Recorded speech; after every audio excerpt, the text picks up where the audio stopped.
the one that they believe actually caused that, that they will ensure that that person is arrested. Thank you so much for that update. That was Bureau Chief for the Middle Belt, Edward Opong Mafo. We however have the voice of the mother of the late Victoria Dapar. Let's listen to what she's been saying. We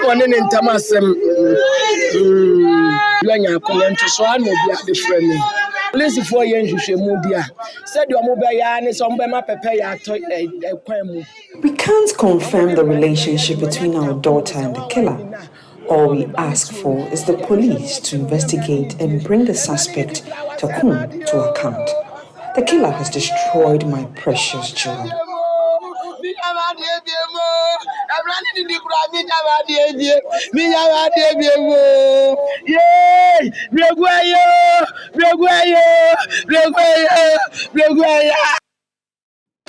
You heard mother of the late Victoria Dapar, a 26-year-old woman who was shot dead by an alleged boyfriend in Kumasi. Now, away from that, the Senior Staff Association of Universities of Ghana at the University of Cape Coast has suspended its strike effective today. This comes after the National Labour Commission directed the members to resume work in order to allow the continuation of negotiations.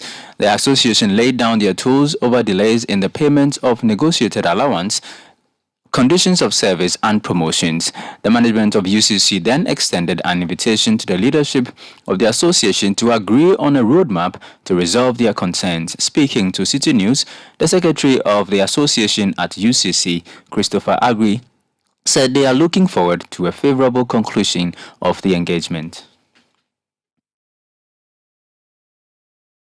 Together with UCC management and the directive or the ruling at the time was that we couldn't still engage or negotiate on the issues we have brought forth whilst we are still on strike.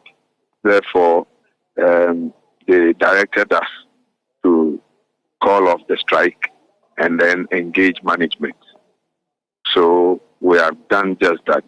And another reason for us to do so is also that yes, UCC management wrote to us inviting us to a meeting. In fact, the meeting is still in session. It is still in session, so the engagement has started. So based on that, we thought that it would be right for us to also give them the benefit of the doubt by suspending it and letting our members go to work whilst we engage. Though we are pending we are expecting a favorable, outcome. If it doesn't turn out that way, we will see the necessary action to take. Christopher Agri is the secretary for the University of Cape Coast branch of the Senior Staff Association of Universities of Ghana.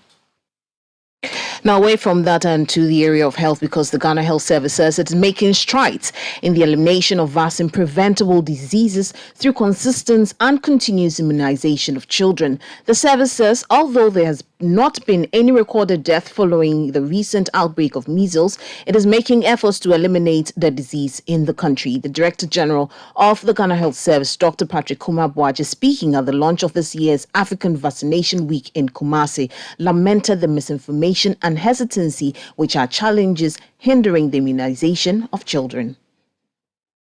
The proportion of fully vaccinated children, that is those aged between 12 to 23, that is 1 to 2 years, has improved from 47% in 1998 to 77% as of the last demographic and health survey. There is no documented child death as due to measles, and despite the outbreaks that we had a bit of last year, there's still no death associated with the measles. And the country is in elimination mode for measles control. The country has been free of wild polio virus since 2009, and Ghana's documentation for polio-free certification was accepted by the African Regional Coordinating Committee in 2007. There is a near elimination of yellow fever epidemics. The country has achieved maternal and neonatal tetanus elimination status since 2011, following an assessment by WHO and UNICEF. There has been drastic reduction in rotavirus diarrhea, particularly among children under 2 years, following the introduction of rotavirus vaccine. Childhood pneumonia, particularly pneumococcal pneumonia and meningitis, have reduced partly as a result of the pneumococcal conjugate vaccine that was also being introduced. Diphtheria and whooping cough as pertussis are rare diseases as a consequence of the pentavalent, and I'm sure there are young nurses and doctors who have never seen these cases since probably the last 15 years of their practice. Despite these successes, challenges still exist. These include misinformation and vaccine hesitancy. And I'm sure when we started the COVID vaccination, there were a lot of stories about people changing from men to women and reverse. We are still waiting for the evidence. That was the Director General of the Ghana Health Service, Dr. Patrick Kuma Abwaje. On his part, the country representative of the World Health Organization, Dr. Francis Chikasa Kasolo, said there is a strong collaboration with stakeholders in the health sector to prevent vaccine shortages in Ghana. One of the things that we ensure as we work with them is to ensure that the data or information on availability of the vaccine is current, and also to help them build capacity for them to monitor the situation across the country. So this is an ongoing collaboration, and our expectation is that this was a one-off and that we will not see this repeated going forward, because they do have, the Ghana health system has the capacity to track what is happening right up to the community in terms of vaccination and the distribution. And so there should be no reason why the vaccines should be in shortage. Health goes beyond just the government or partners. Health is for all of us. And I think the greatest contributor to vaccine hesitance is misinformation. And that's why we would want to work very closely with civil society, the communities, you, our colleagues, the media, to provide the correct information on the different vaccines. We know that vaccines have saved millions of lives over the years, and there is no need for our parents and our brothers and sisters to really fall into the trap of vaccine hesitancy. We've seen, for example, the young doctors now who are practicing, some of them have not seen a case of measles. And if you just go back 20 years back, you'll find that the wards on most of our hospitals were full of children with measles. Thanks to vaccination, we've been able to reduce and control the level of measles in our country, Ghana. You had the country representative of the World Health Organization, Dr. Francis Chikasa Kasolo. Still with the Ghana Health Service, it is seeking more community support for its staff posted to rural and hard-to-reach areas. The service indicates that it is rolling out some non-financial incentives to get staff to accept postings to rural areas. Speaking at a meeting of senior managers in Kumasi, Director of Policy, Planning, Monitoring and Evaluation at the Ghana Health Service, Dr. Alberta Brichum Nyako, says staff accommodation remains a major reason why health personnel reject postings to the rural areas. Challenges, we have been working well, but we believe that some of the challenges we need other people also to support us to address them. One of them is the fact that for areas in Ghana that are deprived or less endowed, we find it difficult sending our staff there, because even though you send them there, they are not comfortable, so they do not stay. But we are working towards universal health coverage, so we want to take health service to everybody wherever they are, whether they are on top of the mountain or behind a river. And therefore, we need more incentives to make these staff stay. And we are asking that whenever we post staff to areas that are less endowed, the community members, the traditional leaders, and all those who are in that area make life easier and more interesting and bearable for our staff, so that they stay and offer health care.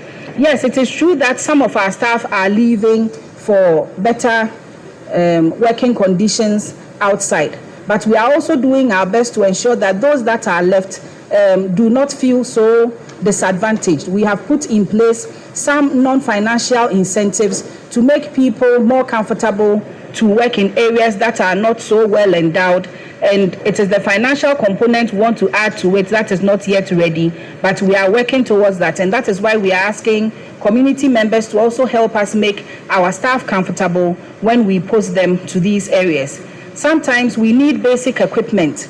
And this one too, we are still saying that if you see in your area a hospital, a clinic, you can go there and find out what it is that they need. They will let you know, and whichever way in which you can support them, we will be glad that you do that for us. You heard the Director of Policy, Planning, Monitoring and Evaluation at the Ghana Health Service, Dr. Alberta Brichum Nyaku. Now, some orthodox medicine hawkers in Accra are calling on government to assist them in acquiring licenses to legitimize their businesses. Their concerns come on the back of a directive by the Pharmacy Council to wholesalers of pharmaceutical products to desist from engaging unlicensed retailers of medicines or drug peddlers. Speaking to Citi News, a member of the group, Thomas Tapal, says the regularization of the operations would curtail interference by the enforcement agencies. I am a single child. I may say my mother and my father are no more. And this is the business that is helping me taking care of myself and my junior brothers too. Many of your colleagues are calling on government for a license to help them in a way legalize the business that you do. What do you make of that? Oh yes, it's very true, because some of us completed SS and we need to further, and there's no money. So if government give us license so that we can be able to do the business, so that we this arrest that is going on with police and Food and Drugs Board, so that it will stop, so that it can also help us do business and get money further. Well, some of the people do this work and now they become soldiers, some become nurses and police and teachers all. So the governments will help us get the licenses so that we can do the business. Thomas Tabal is an orthodox medicine hawker. Now, the JAV Foundation has donated some surgical equipment to the Weja Gbawe Municipal Hospital to aid in their operations. The equipment include surgical towels, masks, wheelchairs, head caps, suction tubes, among others. Speaking after the donation exercise, the founder of the Jerry Foundation, Jerry Ahmed Shaib, indicated that the gesture is to help assist the hospital in its quest to improving quality healthcare. The JAS Foundation is a non-governmental organization, and its core mandate is to spear the welfare of the less privileged in society. We are also very interested in ensuring that people get the best of healthcare.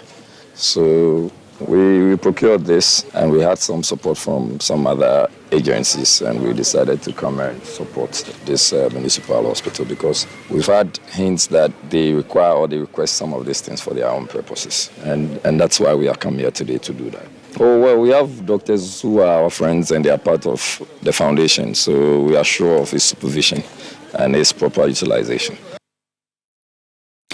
That was the founder of the JAV Foundation, Jerry Ahmed Shaib. Receiving the items, the medical superintendent for the hospital, Dr. David Kwabena Oko, said the equipment came at the right time.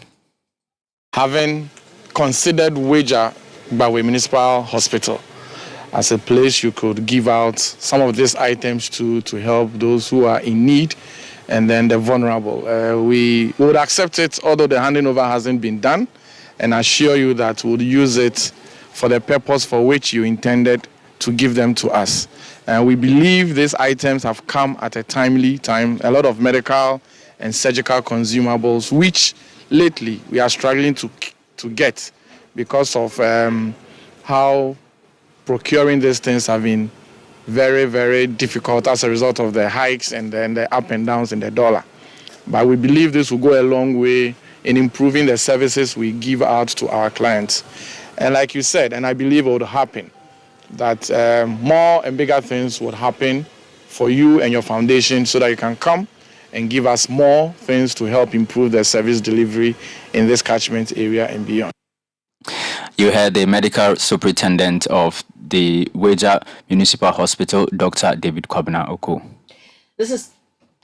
This is still the City Prime News live from our studios at Adabraka in Accra with me, Wilma Bobisa Coleman and Charles Owusukumi. Still ahead in the bulletin, the National Democratic Congress has revealed disagreeing with the police on a number of critical issues at a recent meeting with the leadership of the police and the NPP over insightful comments. We'll bring you details of that story and others shortly. Do stay with us.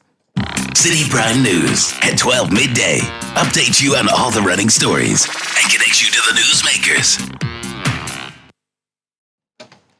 You're welcome back. Now, the National Democratic Congress, NDC, has revealed that it disagreed with the police on a number of critical issues as a recent meeting with the leadership of the police and the ruling New Patriotic Party, NPP. The NDC, in a statement signed by its National Communications Officer, Sami Jemfi, stressed that the party's leadership disagreed with the position of the police that the inflammatory and incendiary comments made by Brian Champon to the effect that the NPP will not hand over power to the NDC in 2025 did not pass the test of criminality. The statement also expressed the NDC's dissatisfaction over the inaction of the police in investigating the killing of some Ghanaians during the 2020 general elections in the Techiman South and Ablekuma Central constituencies.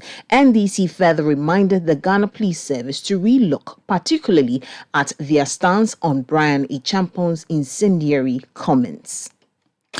Now, the Convention People's Party has set a 450,000 cedis as nomination fees for persons desiring to lead the party into the 2024 general elections.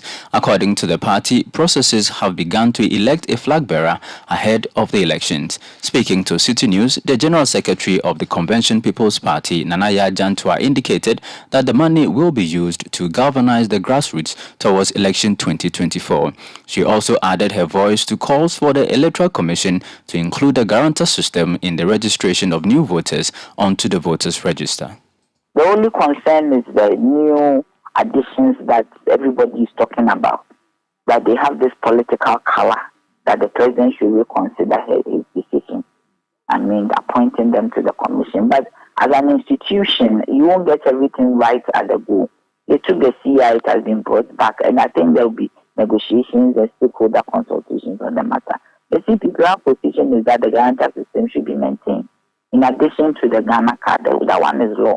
And it should be legislated. The guarantor system should be well legislated so that, nobody can come and take it out. Because when we went to a central committee meeting, it was clearly agreed that those at the grassroots level might be disenfranchised or will be disenfranchised. Because the issue of acquiring a Ghana card is an ongoing process. It is not a static process. That was General Secretary of the Convention People's Party, Nanaya Jantua. Now, the Food and Drugs Authority has confirmed that some fake medicines that were found at some health facilities have been safely disposed of. This was after Health Minister Kweku Agyeman during a meeting with the senior managers of the Ghana Health Service said he was alerted by the FDA that some public health facilities had fake medicines on their shelves. Citi News' Ashanti Regional Correspondent Hafiz Tijani reports. Unregistered and unwholesome medicinal products continue to find their way onto the Ghanaian market through unapproved routes. This has often been attributed to the porous nature of the country's borders. Although the Food and Drugs Authority conducts market surveillance to track and seize such products, sensitive medications continue to flood the market, including health facilities. Health Minister Kweku Agyeman at a meeting with senior managers of the Ghana Health Service in Kumasi on Tuesday lamented the development. I have a note on my desk from FDA. Fake medications, falsified drugs in some of our old facilities. And the one very common one is oxytocin. And I believe all of you here will know what oxytocin does. We are talking about maternal mortalities. And that is one drug I understand will help stop what happens after delivery. And FDA has picked. What I have on my desk is that he's seeking permission to name and shame. So some of us are going to see ourselves in the public domain for using fake medications. This was the first time. About 3 years ago, they did the same thing and they reported. I think we already remember. So why? What is the motivation to take in the fake drugs in our own facilities? The Chief Executive Officer of the Food and Drugs Authority, Mimi Dakun, confirms that the fake medications are no longer on the market. We are an agency of the ministry, and so whatever we find, we make the minister aware. Those products that were found have been taken off the market. It wasn't just in facilities, there was also some on the market. They've been taken out, they've been safely disposed of. And the minister has assured that he's putting systems in place to ensure that that doesn't happen. And if it is that he finds even one of those products in any of his facilities, he will name and shame and apply the necessary sanctions. And I know the minister will do it. The FDA is working tirelessly to ensure that Ghanaians are safe.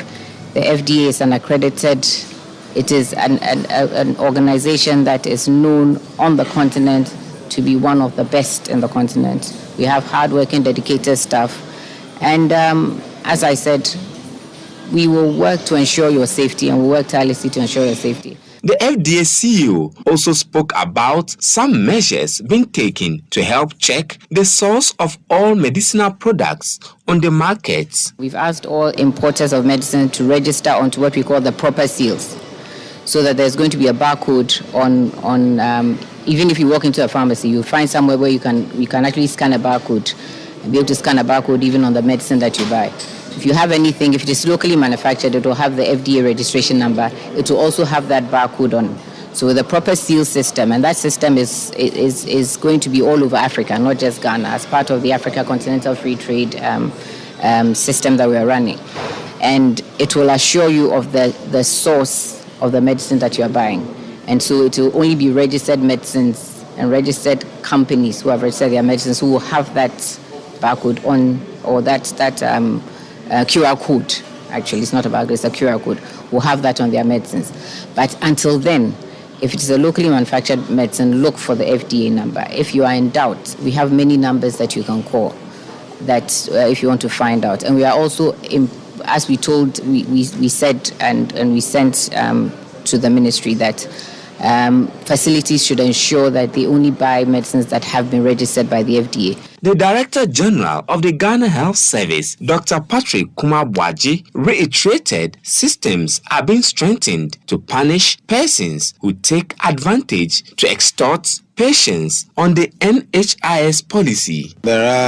We have a committee working with NHIS to ensure that what we call co-payments are not, so that the person who is insured is not made to pay extra. And we continue to work on it. We have systems in place to look at that. It's a human institution, so we continue working and putting systems to punish those we identify and continue our monitoring to reduce that. So it's something that we'll continue to do. The Food and Drugs Authority says it will continue to intensify its market surveillance exercise to ensure the safety of the general public.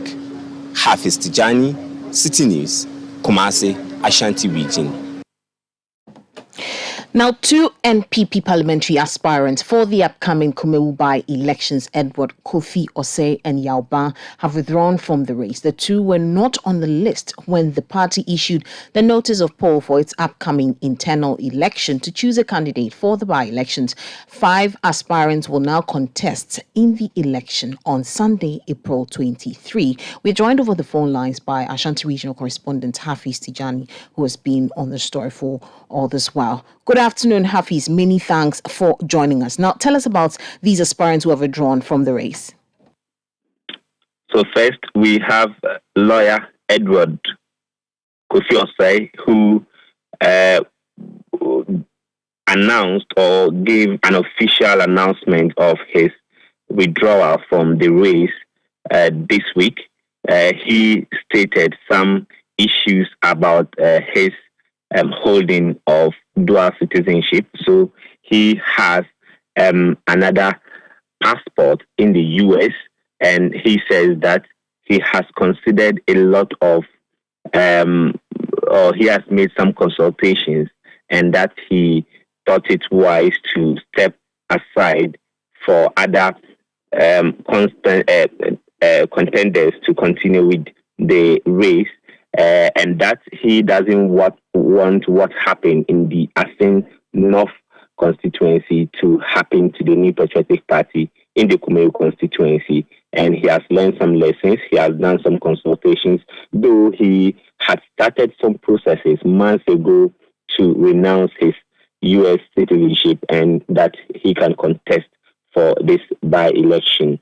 So he says that he was tipped to win this contest, but he didn't know, or he never knew what would have happened in the primaries to select a candidate to represent the New Patriotic Party. So in case he wins and the renunciation of his U.S. citizenship doesn't go through, then the party will be put in a very tight corner, and he doesn't want that to happen.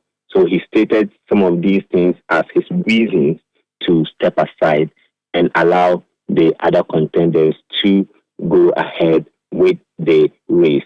And just yesterday, we had a press statement from the former member of parliament for the area, Yauba, who is also seeking to lead the party ahead of the by-election. He also stated some reasons, and that he wants to join the national front of the party to ensure that the party breaks the eighth in the 2024 general election. And he has a very big role to play in terms of his political career, and that he was not going to concentrate on the Kumeru by-election or the Kumeru election to stay in the constituency, but he wants to move ahead and do national politics so that he can help the party in the general interest.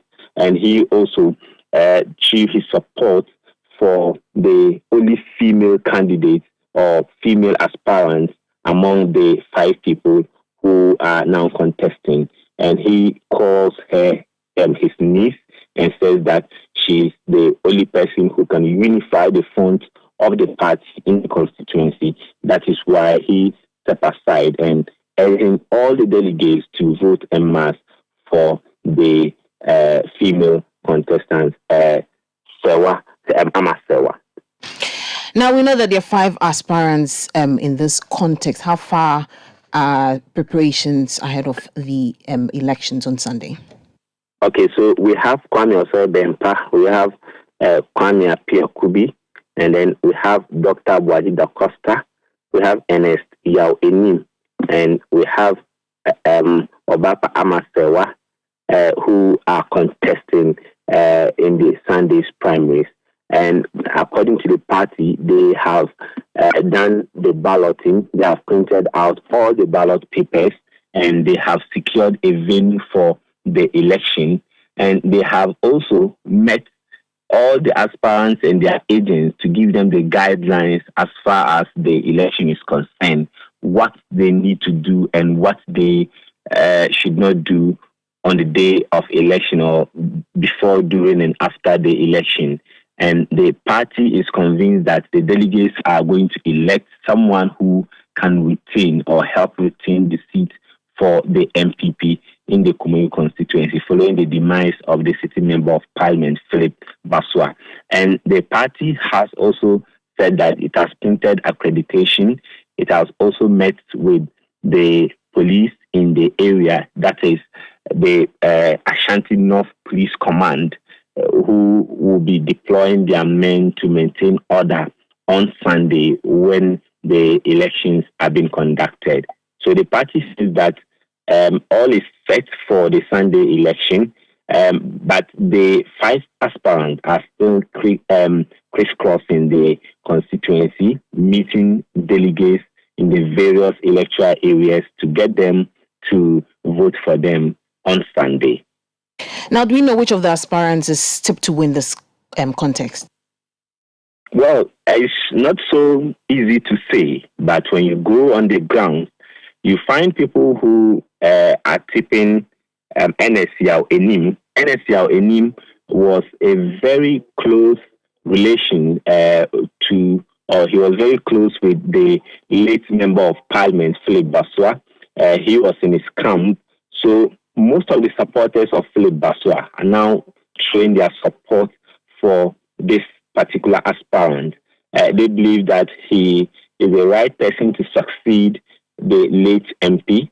And others are also seeing Kwame Appiah-Kubi, who is the immediate past first vice chairman of the constituency, of the party in the constituency, as someone who is a grassroots man who has been there with the delegates and knows the nooks and crannies of the constituency and has worked with the delegates for a very long time, as someone who can get the grassroots endorsement from the delegates. Others also think that Ama Sewa, who is the only female in this contest or in this race, could pull the surprise because there has not been any female MP in the Kumeru since the constituency was carved out from the Central East constituency or the Fidjasa Sokori constituency. So a lot of people are also pointing some fingers to her to see that she becomes the winner of this contest.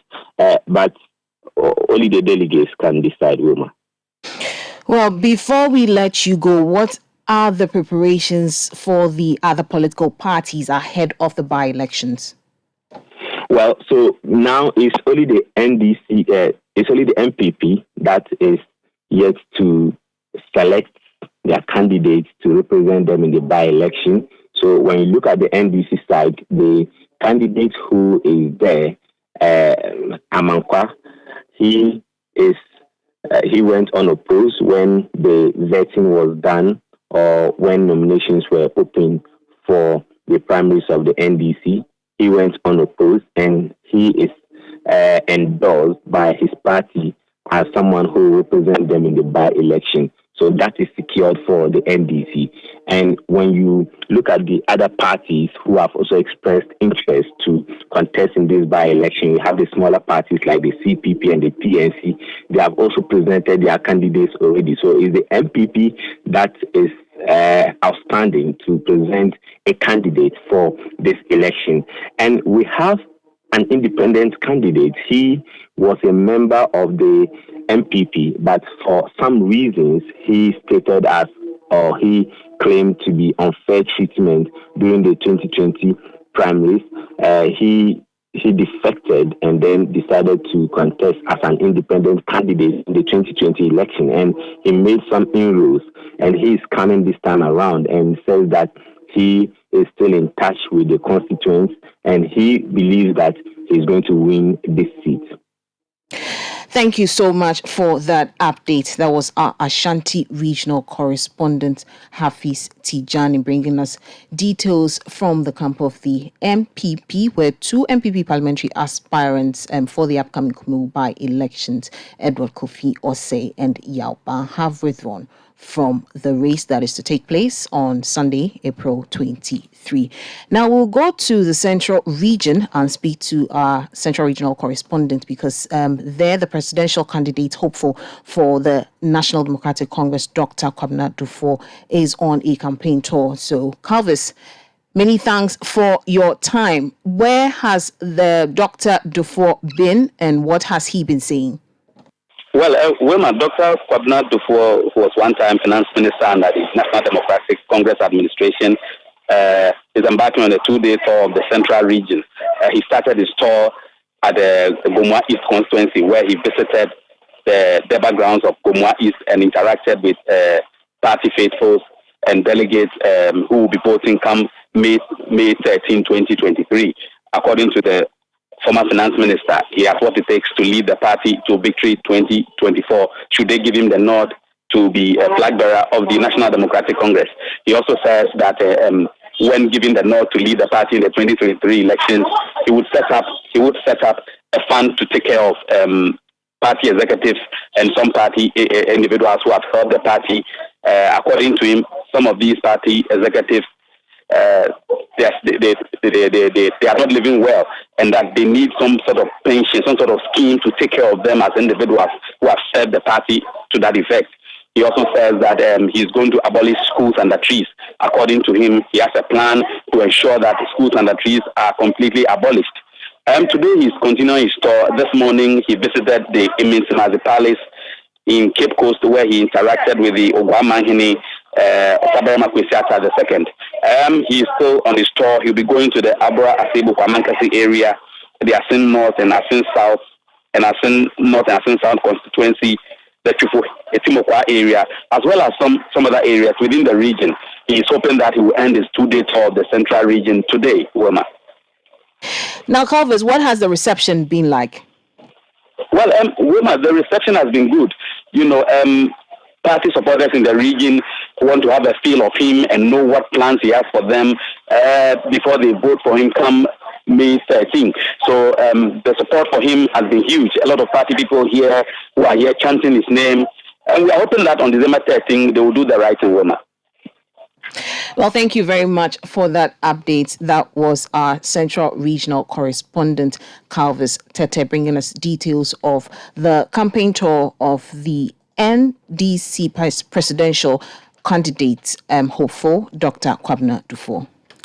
Let's now head to the northern region, where the Northern Electricity Distribution Company, NEDCO, has given the Tamale Teaching Hospital a 2-week to clear its outstanding debt or face disconnection. The hospital owes the power distribution company in excess of 45 million Ghana cedis. There is more in the following report by our Northern Regional Correspondent, Dinah Ingwan.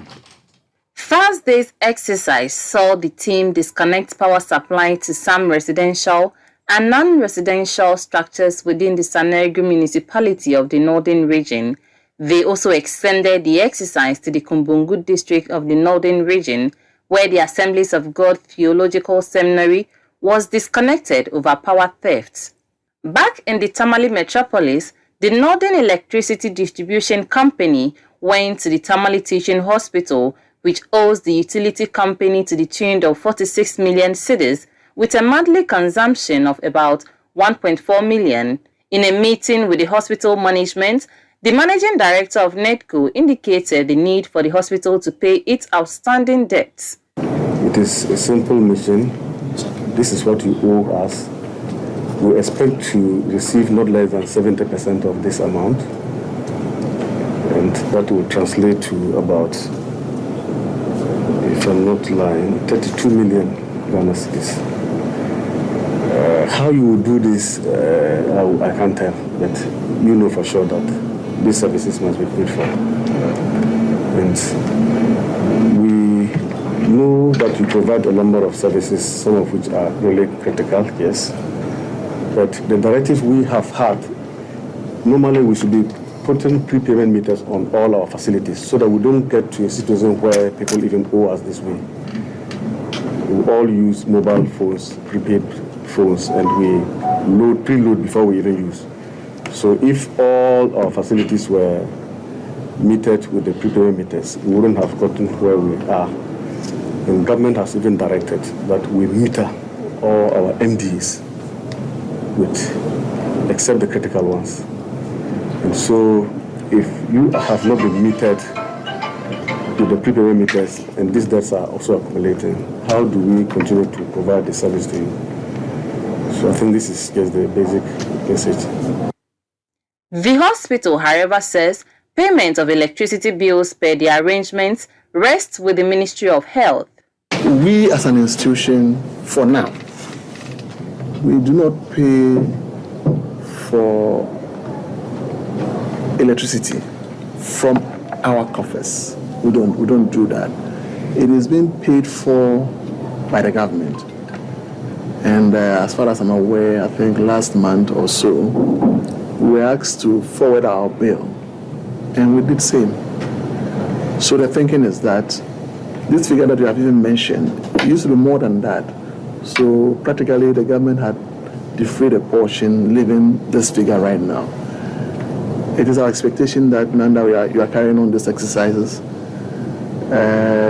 government will see the need to defray the debts for us to continue to enjoy your good services. For now, I cannot say for a fact that the government would reimburse the money today or tomorrow. But obviously, once you have media men around, I think that the message will be sent across once they air this encounter. Whatever it is, we would formally write again to the ministry. Then the ministry takes it up from there. At the end of deliberations, NEDCO gave management of the teaching hospital 2 weeks to clear their debt or face the consequences. We, in our view, would think that within 2 weeks, we should be able to have some feedback, favorable feedback from you. Otherwise, I think we would have to begin some disconnection here. I mean, before coming, we were of the view that some of the facilities should be disconnected if we do not get what we came to take. But listening to you and also seeing how the configuration is, how we are unable to differentiate between services that are critical and uncritical because of the way the configuration has been done. If we take one off, you are taking everything off. And it is not in our business to want to come and cause havoc in the hospital, and many lives will be lost because of that singular activity. But we want the message to go to the Madam Minister that, yes, indeed, you owe us so much. If we are owed about 2 billion, and just one institution owes us 46 million, if we do the math and see, it's quite a lot. So let the message go so that if you should take it upon yourself to write an urgent letter to them, let them know what we have come to discuss, and we'll see how much they pay us. Because this is 46 million, we'll be happy if they can clear it so that you don't accumulate. And there will be clarity to you how you should charge your fees here and there. So I think that is what I would think we should come to an agreement on. Within 2 weeks, let us have something substantial from. Well, thank you very much, Chief. That report was put together by our Northern Regional correspondent, Dinah Ingwan. You're still listening to the Citi Prime News live from our studios at Adabraka in Accra. Still ahead in the bulletin, the Greater Accra Regional Security Council directs police to ensure law and order during the Eid festivities. We'll bring you details of that and others shortly. Do stay with us. Citi Prime News at 12 midday. Update you on all the running stories and connect you to the newsmakers.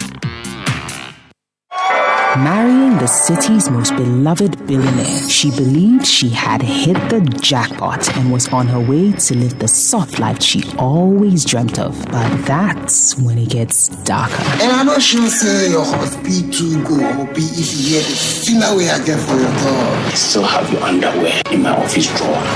Watch Adipa as she navigates the glamorous and gloomy world of the rich and powerful in the all-new drama series, The Billionaire's Wife. The Billionaire's Wife, only on Showmax. Sign up at showmax.com. Some call it the Big Red Box. Others call it a treasure trove. Explore our range of furniture. Kitia Mall is a real wonderland with a fascinating experience. From the moment you enter, right through to the moment you leave, you will feel inspired. There's so much to see, touch, and feel as you walk through Kitia Mall. We are now open from 9 a.m. to 7 p.m. each day and 1 p.m. to 7 p.m. on Sundays. Visit us today off Spinkters Road and explore our range of furniture and decor accessories that match your lifestyle needs. Citi Prime News at 12 midday. Update you on all the running stories and connect you to the newsmakers.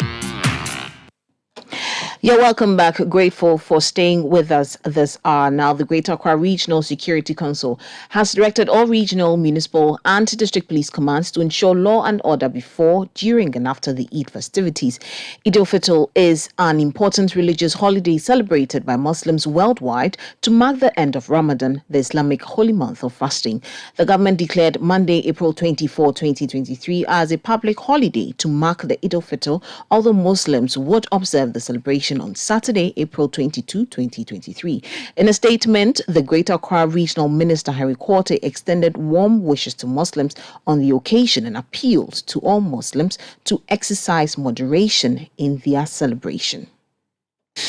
Now, Ghanaian Muslims have ended the month-long Ramadan fast to usher in the Eid al-Fitr celebrations. The National Chief Imam Sheikh Usman Nuhu Shaributu announced on Thursday that a new moon has been sighted in the Ashanti region, bringing an end to the Ramadan fast. He, however, said the Eid shall be observed on Saturday. Sheikh Aremia Shaibu speaks for the National Chief Imam. That an authenticated information has come from the Ashanti region with respect to the sighting of the moon, specifically at Kenyasi, Truba, in the Kwabri East district of the Ashanti region. According to the information, those who made the effort at the outskirts of town, 8 of them were able to sight the new moon of Shawwal with their naked eyes. And they have made such information available to the acting chairman of the National Hilal Committee. This is the basis on which the Chief Imam gathered us here in the exercise of his mandate as the National Chief Imam to announce to us officially that the new moon of Shawwal has been sighted. And in this regard, tomorrow we are all not going to fast, but as officially made known to us through the Chief Imam and the Minister of Interior, we are going to celebrate the Eid al-Fitr on Saturday. On Saturday. Sheikh Aremia Shaibu speaks for the National Chief Imam. The Ministry of Health has commended the National Radiotherapy, Oncology and Nuclear Medicine Center at the Kolebu Teaching Hospital for its role in cancer treatment in the country. Speaking on behalf of the sector minister at the 25th anniversary celebration of the center, Dr. Bafwewa said it has reduced the number of Ghanaian cancer patients being referred out of the country to receive treatment. The Ministry of Health want to commend the management and staff for this achievement. In the care of patients, the establishment of this facility has greatly reduced referrals of cancer patients to outside from Ghana to other parts of the world. Now we can boast of cancer so the time that you launch your survivors club. In effect, 25 years of the establishment of this facility has resulted in comprehensive cancer care in the country, training of health force in Ghana and for Africa, and also a lot of research and development is also ongoing. And we all look forward to the future, especially as Ghana strives to achieve universal health coverage. We are hoping you join the Ministry of Health in this effort to decentralize healthcare services to other parts of the country, especially at the primary healthcare level. The vision to establish this center by government, we all know, has been a huge success, and we want to commend the government of Ghana for that vision. Dr. Bafwewa spoke on behalf of the Minister of Health. Meanwhile, one of the pioneers of National Radiotherapy, Oncology and Nuclear Medicine Center at the Kolebu Teaching Hospital, Dr. Theophilus Saki, has called on the Health Ministry to help absorb cost of cancer treatment. When I was in UK, the cases I was seeing, stage 1, stage 2, and I came back to Ghana and stage 3, stage 4, I'm told now we are getting back to the stage 1 and stage 2. So we have come a long way, and the laws need to be praised. Since the MOH official is here, I think we have reached a time that some of the cost of the treatment of cancer has to be picked up by the state. You didn't clap?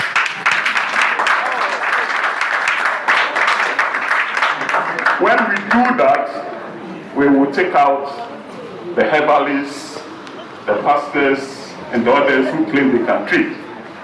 If they know that once they come here, they'll be treated free of charge. This is my story, and this is my song. Dr. Theophilus Saki is a pioneer of the National Radiotherapy, Oncology and Nuclear Medicine Center at the Kolebu Teaching Hospital.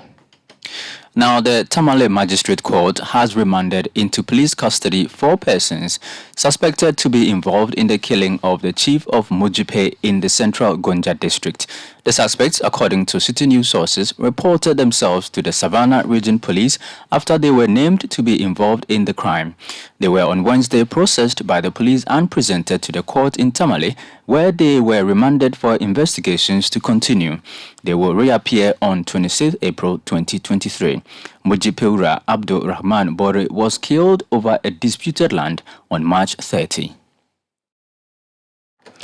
And that's it for the Citi Prime News, which has been live from our studios at Adabraka in Accra. Before we leave, a recap of some of the stories that we brought you.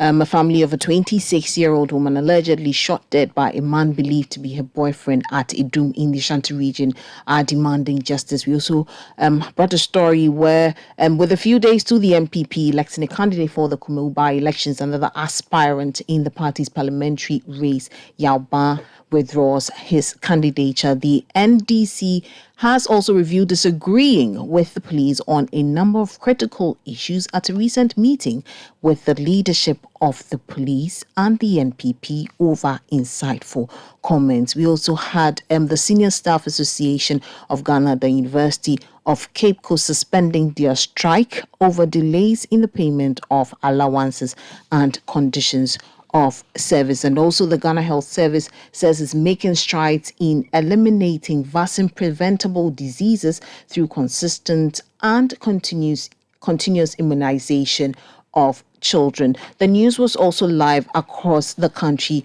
on a number of our partner stations in the Upper West region. We're on Tumpani Radio 88.5 in Nadoli and Jirapa 96.1 FM. In the Upper East region, we're on Rekas 92.1 FM in Bongo Namu. In the Northern region, we're on North Star Radio 92.1 in Tamale. In the Northeast region, we're on Nobia FM 98.1 in Nalerigu. In the Western region, you're listening to us on Beach 105.5 FM in Takoradi. In the Ashanti region, we're on Focus 94.3 FM on the KMUST campus and Orange 107.9 FM, both in Kumasi. In the Volta region, you're listening to us on Sela Radio 97.1 FM in Dabala and Holy FM 98.5 in Aflao. And in the Savannah region, we're on Kasha 99.5 FM in Damango. For more news, you can log on to our website, citynewsroom.com. I am Wilma Ubobisa Coleman, and this afternoon I was here with Charles Owusukumi.